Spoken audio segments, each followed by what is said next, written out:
সৰ্গ দেউলালে বাছৰাৰ মুখলৈ দুলিয়াই পাতিলে দোলা কাণত জিলিকিলে নৰা জাঙে ফায়ে গাতে গুমেচেঙৰ চোলা।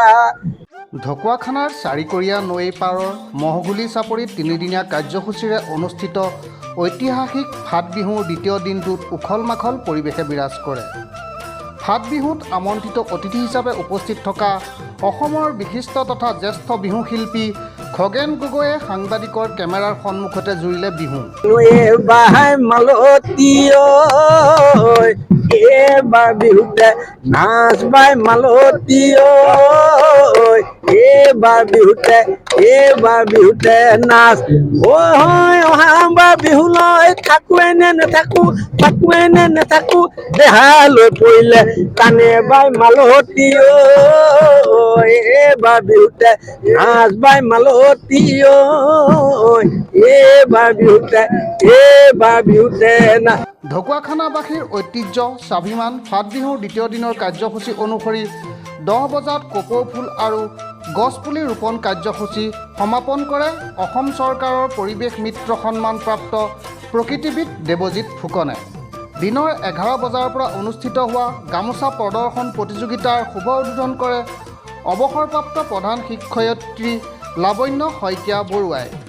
উক্ত প্ৰতিযোগিতাত বহু সংখ্যক শিপিনীয়ে বিভিন্ন ফুলৰ গামোচা প্ৰদৰ্শন কৰি ফাট বিহুৰ কাৰ্যসূচীত সোণত সুৱগা চৰোৱা পৰিলক্ষিত হয়। দুপৰীয়া 12 বজাৰ পৰা আৰম্ভ হয় পূৰ্ণবয়স্ক হুঁচৰি প্ৰতিযোগিতা। সকলো জাতি জনগোষ্ঠীৰ বাবে মুকলি ৰখা পূৰ্ণবয়স্ক হুঁচৰি প্ৰতিযোগিতাখন উদ্বোধন কৰি বিশিষ্ট বিহুৱা খগেন গগৈয়ে কেইবাটাও বিহুগীত পৰিৱেশন কৰি ৰাইজক আপ্লুত কৰে।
বিয়লি ফাট বিহুৰ বছৰেকীয়া প্ৰকাশ বিহুৱান উন্মোচন কৰে বিশিষ্ট সাহিত্যিক স্বাধীন কাকতৰ সম্পাদক অনুৰাধা শৰ্মা পূজাৰীয়ে।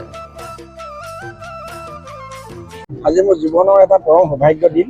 মই বহুত ভাবি আছিলোঁ আহিম বুলি, আৰু কিবা এইবাৰ সৌভাগ্য মিলিলে। গুৱাহাটীলৈ গৈছিলে, বিশেষকৈ মোৰ ভাই ৰঞ্জিতকৈ দেই, আৰু ৰাইজ গৈছিলে 5জনমান। গতিকে মই ক'লোঁ যে মই সকলো বাদ দি হ'লেও এবাৰ মই যামেই। গতিকে আহিলোঁ, আৰু পৰিৱেশটো দেখি ইমান ভাল লাগিছে। মই শুনি থকা, দেখি থকা এটা মোৰ আশা পূৰণ হ'ল। আৰু ইয়াত মই কৈছোঁৱে যে মানে স্বৰ্গদেৱে কি ধৰণে কিয় মানে মই শুনা কথাতে ক'লোঁ, মোৰ একো বুৰঞ্জী নহয়। মই আমাক কৈছোঁৱে, মই আমাৰ দেউতীহঁতে কৈছিলে বুলি ককাহঁতে, যে যেতিয়া মানে স্বৰ্গদেউ চুকাফাই হাবুঙত ৰাজধানী পাতিছিলে, তেতিয়া এইফালে আহোঁতে হেনো গোটেই মানুহখিনি দেখি ক'লে, তহঁতি ইয়াতে বিহু এখন পাতিবি দেই, আৰু এই বিহুখন এনেকুৱাকৈ পাতিবি সকলো মিলজুলি থাকিবি যাতে ফাট নেমেলে। সেইটো মই শুনা কথা দেই। মই গতিকে সঁচাকৈ এতিয়াও আজিও দেখিছোঁ, মই আহিছোঁ ইয়াত গোটেই মিচিং আহোম সকলো মিলি, দেউৰী আছে। এইটো দেউৰী অফিচাৰ দেখিছোঁ ক'লৈ গ'ল? এই দেউৰী অফিচাৰ বিহুৱে ফাঁকি মানে কি জানে নাই? বিহু বুলি ক'লে মই অন্য বহুত হেৰি থাকে, কিন্তু আমাৰ এতিয়া আজি যিখন ফাটৰ বিহুলৈ আহিলোঁ, হয় নহয়, এই ফাটৰ বিহুতে হেনো ৰজাক বোলে এই আনোতেই তেতিয়া এই হেৰিসকলেও গাইছিলে, যেনেকৈ ৰংঘৰত গাইছিলে, ইয়াতো গাইছিলে, স্বৰ্গ দেউলালে ক'ৰবাত চৰাৰ মুখলৈ দুলিয়াই পাতিলে দোলা, ঐ কাণত জিলিকিলে ঐ নৰা জাঙে ফায়ে, ঐ গাতে গুমেছেঙৰ চোলা।